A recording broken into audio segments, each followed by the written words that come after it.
Buenos días, buenas tardes, buenas noches. Estamos ya juntos para estudiar la lección número 6 de este cuarto trimestre, cuyo tema general es temas en el Evangelio de Juan. Y para esta semana tenemos el título Más testimonios acerca de Jesús. Y antes de entrar al estudio de nuestra lección, quiero invitarte a que te suscribas a mi canal. Aquí tienes el link, te lo dejo para que te suscribas y vayas y actives la campanita de notificaciones y podamos estar juntos en cada uno de los videos que subo a este canal. También déjame un like este video y llegue a muchísimas más personas. Déjame un comentario, pero sobre todo, comparte este video para que otros sepan que Jesús viene pronto. Jesús no se limita a decir cosas sobre él que la gente deseaba saber y nosotros mismos necesitábamos saber, por eso quedaron escritas, sino que también respalda sus palabras con acciones que demostraron la veracidad de ellas. Cada una de las señales que Jesús hacía traían consecuencias buenas y otras no tan buenas. Por ejemplo, podemos ver que cuando curó al hombre junto al estanque de Betesda, se comienza a dar una división entre la gente, porque unos decían que sí era, otros decían que no era, otros decían que estuvo bien, otros decían que no estaba bien. También cuando en Capernaum se realizó la alimentación de los 5,000, unos lo aceptaron y otros lo rechazaron totalmente. La multitud se dividió. En la resurrección de Lázaro, que fue un acontecimiento muy especial, se suscita en algunos la fortaleza de fe. Vieron lo que Jesús hizo y su fe se fortaleció, pero en otros se desencadenó una hostilidad que los condujo a pedir la muerte de Jesús. Así es que cada uno de estos hechos fueron muy relevantes en la vida y en el ministerio de Jesús. Por eso dijo Jesús, y cuando yo sea levantado de la tierra, a todos atraeré hacia mí. En Juan 12:12. En cada uno de estos incidentes se revelan algunos aspectos de quién realmente era Jesús. Así que te doy la bienvenida al estudio de la lección número 6, más testimonios acerca de Jesús.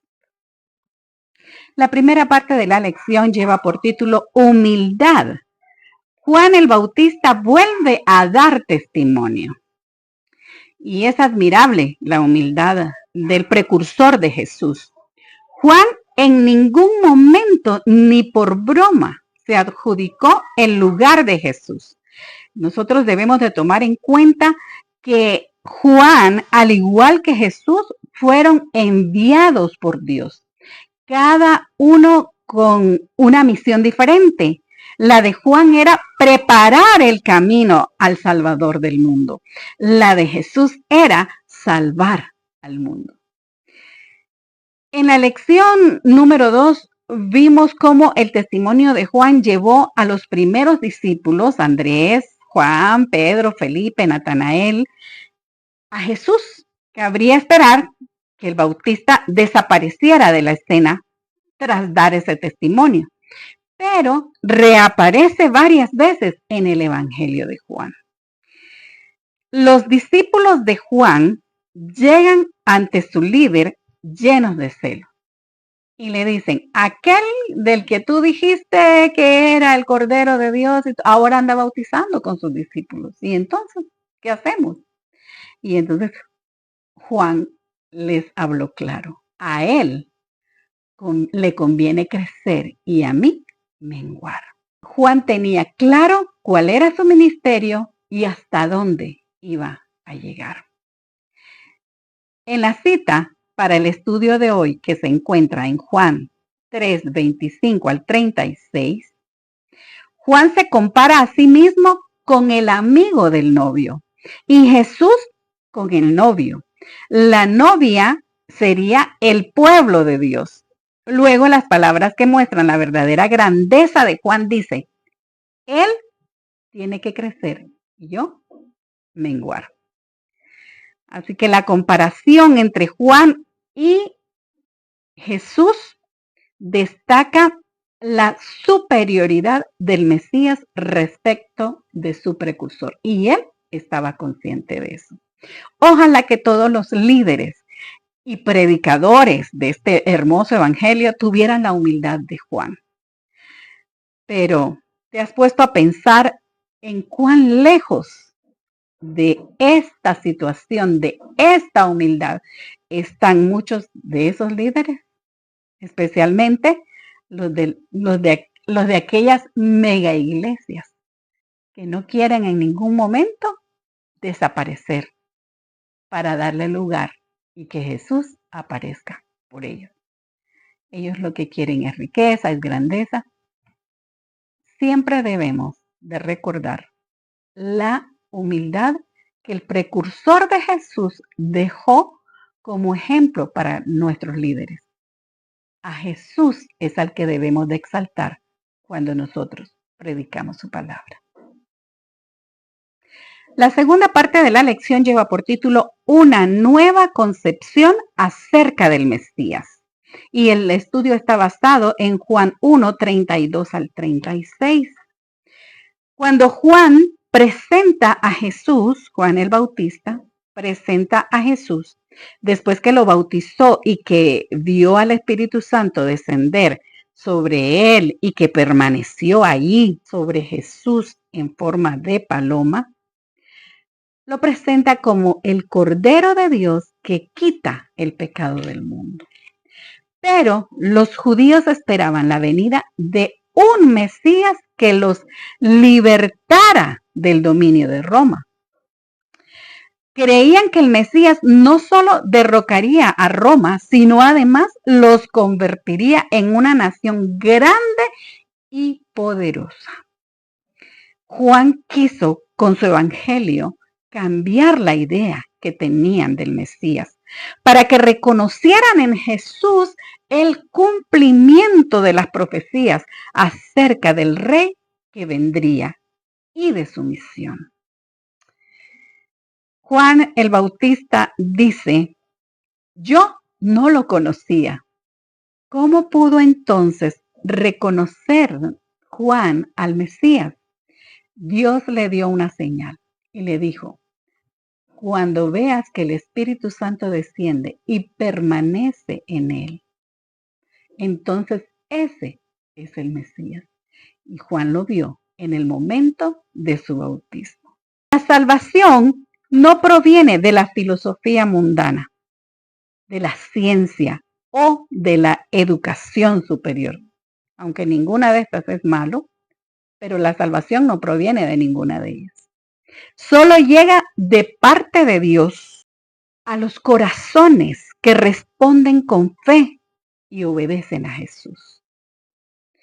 Por eso te digo, estudia la Biblia y conoce la misión de Jesús, la misión de sus discípulos y ahora la misión de su iglesia remanente.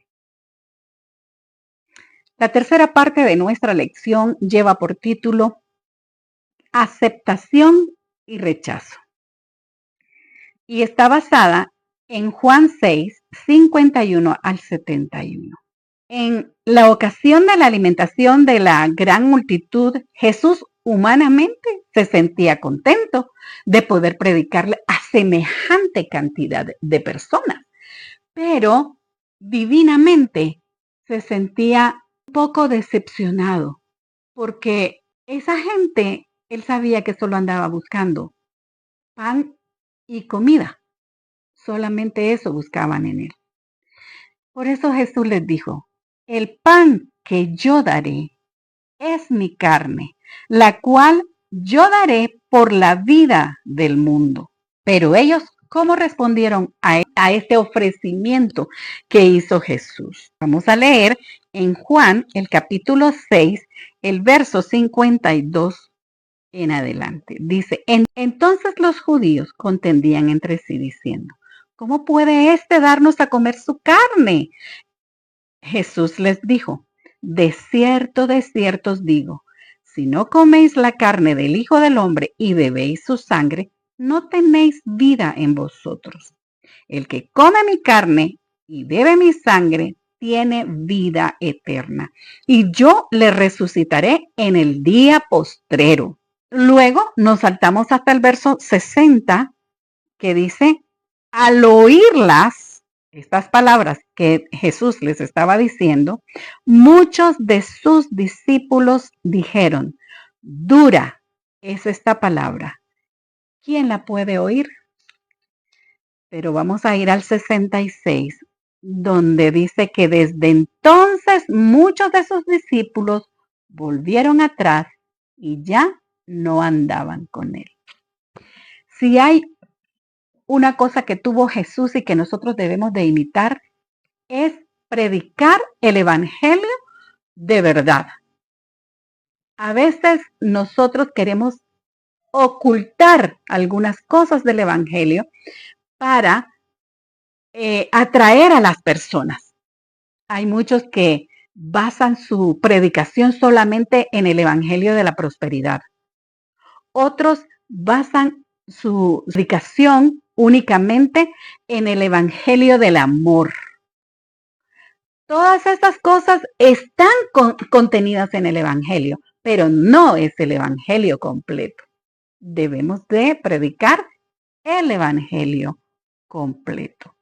Solo después de su muerte y su resurrección comenzaron a entender toda esta gente y los discípulos que habían dejado a Jesús por qué Jesús había venido al mundo.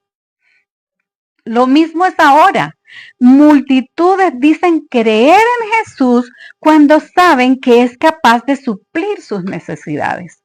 Pero cuando Jesús les dice, si me aman, guarden mis mandamientos, cuando les dice, si quieren ser mis amigos, deben hacer lo que yo les digo. Allí hacen lo que hicieron aquellos discípulos de la gran multitud. Se vuelven atrás y no les siguen más. Y a lo mejor dirán lo que dice el verso 60. Qué dura es esa palabra. Qué tremendo, ¿verdad?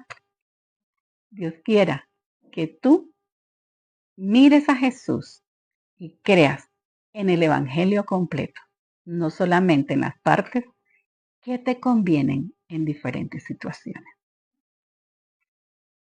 La cuarta parte de nuestra lección lleva por título El testimonio del Padre. Cuando el Verbo se hizo carne, el Espíritu dio testimonio de Jesús al descender sobre él en ocasión de su bautismo. Pero en esa ocasión no solamente el Espíritu dio testimonio sobre él, sino que también lo dio el Padre.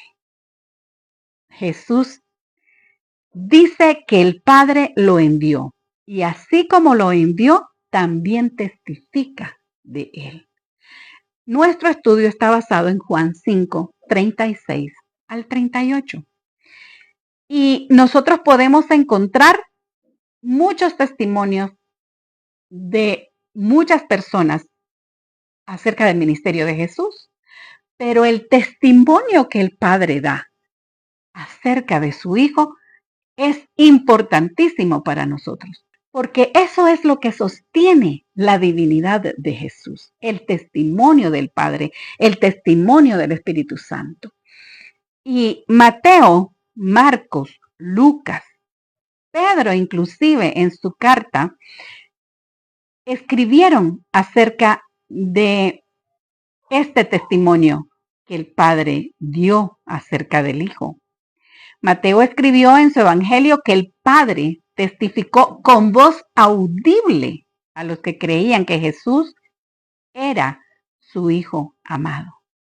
Marcos hace lo mismo, Lucas también y Pedro también hace lo mismo en su segunda carta. Y cuando a Jesús le tocaba enfrentar la prueba más dolorosa y cruel en su ministerio, el Padre estaba allí para dar testimonio de cuánto ama a su Hijo. Y en Juan 12:28, que voy a compartir contigo, dice, Padre, esta es palabra de Jesús, Padre, glorifica tu nombre. Entonces vino una voz del cielo, lo he glorificado y lo glorificaré otra vez.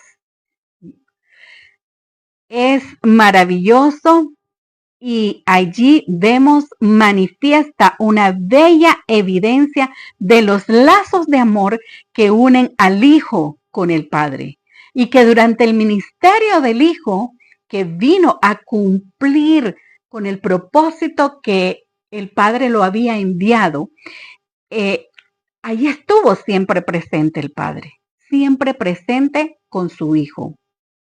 Así como el Padre testificó del amor por su Hijo, y esto llenaba de fuerza al Hijo para continuar con su misión de salvación, asimismo testificará por ti, testificará por mí, cuando nos vea en problemas. Ahí estará listo para glorificar su nombre en cada uno de nosotros. Si aceptas a Jesús como tu Salvador, Él estará presente en cada uno de tus momentos, alegres o difíciles, porque a todos los que creen en su nombre, les ha dado potestad de ser hechos sus hijos. La quinta parte de nuestra lección lleva por título El testimonio de la multitud. La multitud vio evidencias de que Jesús era el Mesías. Y cuando Jesús dijo, si alguno tiene sed, venga a mí y beba, como dice la Escritura, el que cree en mí, de su interior brotarán ríos de agua viva. Esas son palabras que encontramos en Juan 7:37 y 38. Esas palabras son otro ejemplo de lo que Jesús afirmó acerca de sí mismo y de lo que harían en favor de todos aquellos que acudieran a Él. Eran afirmaciones sorprendentes. Jesús prometía dar un pan que quitaría el hambre, pero el hambre espiritual. Ellos vivirían saciados con la presencia de Jesús. Jesús prometía que quitaría la sed, pero la sed espiritual. Todos vivirían saciados con la presencia de Jesús en sus vidas. Muchos estaban confundidos, pues Jesús hacía todo lo que el Mesías tenía que hacer cuando viniera, pero él venía de Galilea, decían ellos, y el Mesías tenía que nacer en Belén. Si hubieran ellos preguntado sobre esa duda que tenían a Jesús, Jesús les habría respondido y les habría dicho toda la verdad de su nacimiento, de sus raíces, que él era del linaje de David, pero no preguntaron. Algunos dijeron que era el profeta anunciado por Moisés. Otros pensaban que Jesús era el Cristo, el Mesías, pero esto suscitó el argumento de que el Mesías no vendría de Galilea. Entonces ellos tenían esa duda. ¿Por qué si él hacía todo lo que el Mesías tenía que hacer, no había venido de Belén? Pero si ellos hubieran averiguado, hubieran preguntado, entonces se hubieran dado cuenta que estaban en lo correcto. Muchas veces nosotros hacemos así. Muchas veces nosotros decimos, esta iglesia parece que estudia y parece que tiene la verdad, pero dicen que inició en los Estados Unidos y que una señora la fundó. Queridos, nosotros no iniciamos en Estados Unidos. A nosotros no nos fundó ninguna señora. Nosotros iniciamos con la iglesia que Jesús fundó en el Edén, con Eva y Adán.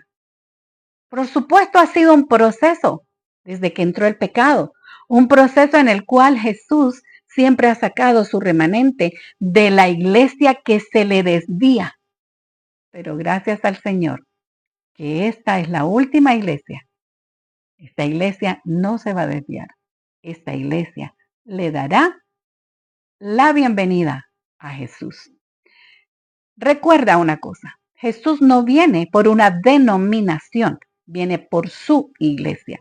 ¿Cuál iglesia? La que guarda los mandamientos de Dios y tiene el testimonio de Jesucristo. Así como el Padre testificó del amor por su Hijo, y ahora nosotros sabemos por las Escrituras que Jesús es el Mesías, nuestro Salvador. Si tienes dudas, como la tenía aquella multitud, ¿por qué Jesús nació en Galilea? Si el Mesías tiene que nacer en Belén.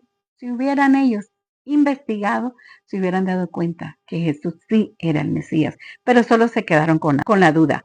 Si tienes duda de ello, de que Jesús es nuestro Salvador, estudia la Biblia para que no seas como esos de la gran multitud que parecían no saber datos importantes de la vida de Jesús y esto no permitía que lo aceptaran como su Salvador. Estudia la Biblia, porque en la ignorancia voluntaria también hay condenación. Los discípulos habían encontrado más paz y gozo desde que habían aceptado a Cristo que en toda su vida anterior. ¿Cómo podrían volver ellos a aquella vida que llevaban, donde no tenían esto que ahora tenían con su Maestro? En la presencia de Jesús hay plenitud de gozo, aunque el mundo se derrumbe a nuestro derredor. Esa es la diferencia de los que tenemos a Jesús en nuestras vidas. Jesús fortalece nuestra fe. Jesús fortalece nuestra esperanza en sus promesas. Nuestra meta es la vida eterna y una vida eterna con la divinidad, con el Padre, con el Hijo y con el Espíritu Santo, todos juntos, enseñándonos por la eternidad tantas cosas que tenemos que aprender. Pero para llegar a esa meta, tenemos que caminar con Él, aquí, un día a la vez. Camina hoy con Jesús y conviértete en su testigo. Dios te bendiga. Hemos llegado al final del estudio de nuestra lección número 6. Te espero para el estudio de la lección número 7 de este cuarto trimestre del 2024. Espero que nos miremos la próxima semana, si Dios quiere. Mientras tanto, preparémonos, porque nuestro deseo debe de ser que Jesús venga pronto.